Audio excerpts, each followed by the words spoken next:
And I don't know if you've heard before, but we've got Con Tadum on, and he's been on some of the talk shows before, and I've heard him, and he sounds like, I like this guy. I want to talk to him. So I brought him on into the studio. And Con, why don't you come on into the video here so people can see and say hello to the audience there. Well, good evening, audience.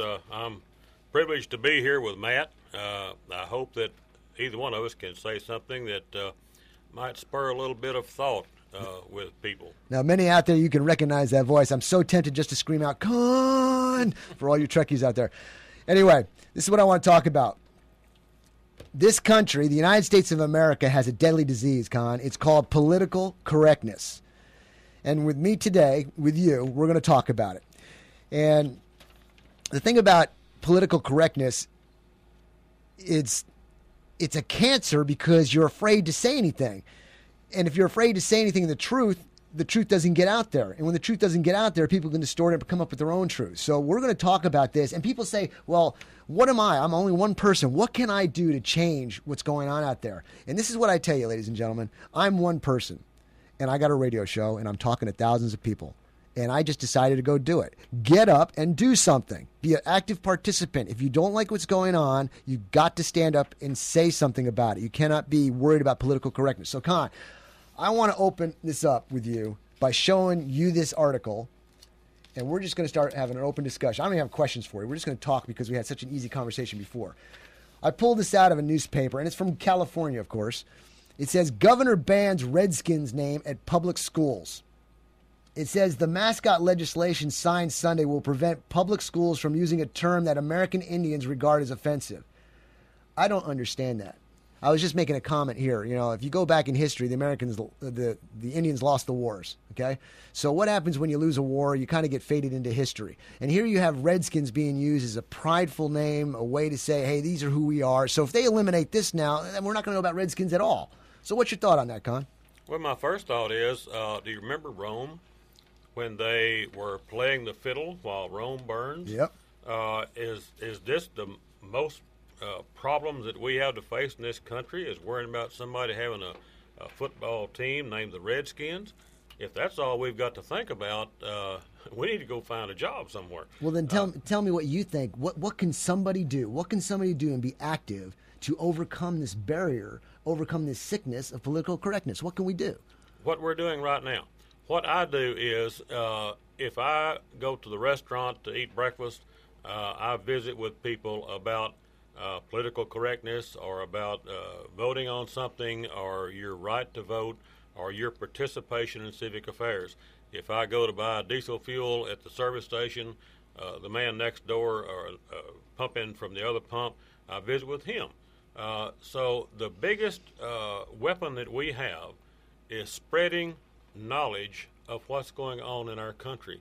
If I tell you something, if I plant a seed for thought in your brain, and you plant a seed for thought in his brain, and he plants it in 10 people's brains, that's how you affect change.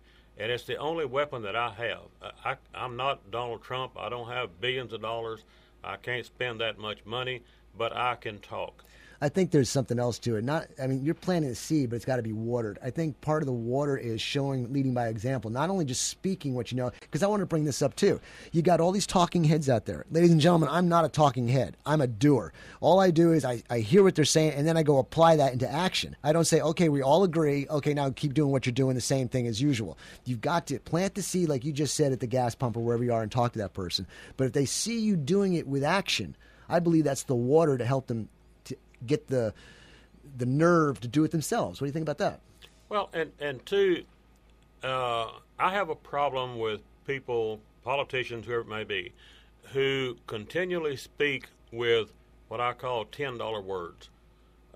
Just for example, if you say someone might possibly, conceivably be disingenuous in his statement to so-and-so, how many truck drivers, plumbers, carpenters, farmers knows what that means? He's lying. If you say he is a blind dog, they know what that means.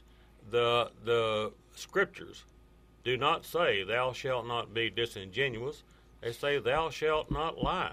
That's pretty plain. So I think if we speak plainly, using plain, old-fashioned English language, then we're a lot more effective than if we try to demonstrate our fabulous vocabulary with all of these $10 words. Yes, sir. I'm a 50-cent word guy myself, okay? All right, so here we have all these politicians. They're in office. We put them there, okay? It seems as though once we put them in there, we think they're going to run on automatic. It just seems at a most major crisis now we're all becoming aware, but they're making decisions that you and I, the normal guy, the 50-cent guys, look at it and say, that's crazy. How do you look at somebody making these decisions and you just scratch your head and people don't do anything, or they complain too much and they don't go put it to action? How do you get them to action? I mean, people always say, well, we can't beat him. He's got a war chest of $600 million, whatever it might be. I would say to you what my grandmother said to me a long, long time ago. Can't never could do nothing.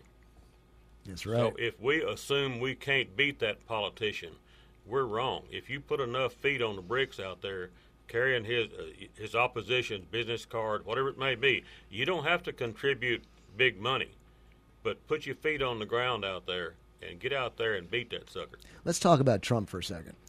Just because the man speaks what he thinks, he's not backed by anybody's money but his own.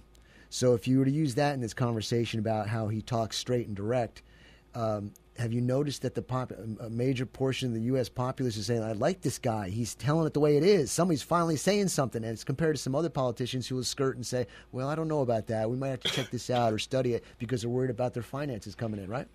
Well, the population is hungry for the truth, I believe. I have been saying for several years that when we sacrifice truth at the altar of political correctness, we're making a very, very bad mistake. And I think Donald Trump has enough money that he can afford to just speak the truth. And if it offends somebody, then so be it. So much of politics now is they are so afraid of violating political correctness that they won't tell the truth. They just lie like a dog. That's right. It's I believe Trump is, people say, well, he's giving money to these people and giving money to these people. He's a businessman. He's like, hey, man, I want to build a building. Okay, you need some money. Here you go. He finally realizes, in my opinion, that you guys are sinking the ship. I need to come in here, square you guys away so we can keep business as usual without sinking the ship. And these other people want to continue business as usual, like you're saying, and we're just going to head down a slippery slope of oblivion. So hopefully we can turn this around. That's why we talk about it like this on the show, ladies and gentlemen, to get you up and active in society and do like Con says here, talk to the person at the gas pump, talk to the person in the cashier line, tell them what you know and lead by example. And you can lead by example in your churches and in your organizations, and they can see, hey, this is a person that knows what they're talking about, knows what they're doing, and is actually putting into place or into action what they speak, right? One reason I talk so much to people is very often I'm speaking to someone who is not well versed in the subject. A school bond or whatever the subject may be, and I give some examples, common sense, common man examples, and I see the light come on. You can recognize his acceptance of that point. Do you have an example? If you're just looking at his eyes, I was just talking to a man not long ago who is of Hispanic descent, and he said, well, we have got to have more labor here from South America, Central America. We've got to have the labor to build the roads, roof the houses, etc. I said, okay, we might need more labor. Why don't we stop paying people not to work? If you pay people not to work, why do you expect them to work? We can get the same labor if we just stop paying people not to work in this country. And you could see the light come on. And I said, understand something. And I gave the analogy of the Titanic and the lifeboat. If you were on the Titanic, it sunk. You're the captain of a 50-man lifeboat. How many people are you going to put in your lifeboat? Understand, if you put 75, you're going to sink the boat. That's right. But that's the way America is. America is the lifeboat to the world. You have got to limit how many people you put in this lifeboat, or you're going to sink the boat called America. That's why I brought up Trump. I believe he's seen that, and he wants to stop the ship from sinking. Yeah. So when I said that, you could see that Hispanic man, you could see the light come on. And he understood, he agreed, and he knew what I was talking about. All right, well, Con, look, time flies by real quick. I've got to move on to another segment. Tell me something. Tell the people something that you got the opportunity, the mic here. 30 seconds. What do you want to say to get them moving, get them in the right direction, or just give them your thoughts? What do you got? Go to work.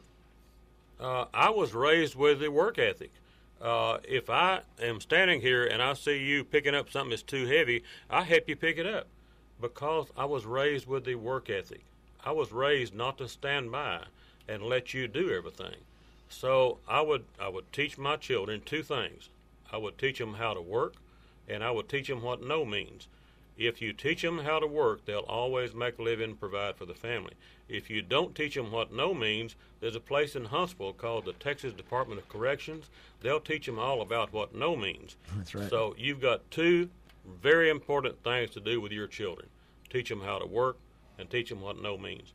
And don't wait until they're 20 years old to teach them how to work. When you go to the grocery store, give them a sack of sugar to carry or something that weighs a pound or two. And don't put them in the basket and wheel them around. Let them walk, let them carry something. Teach them the work ethic.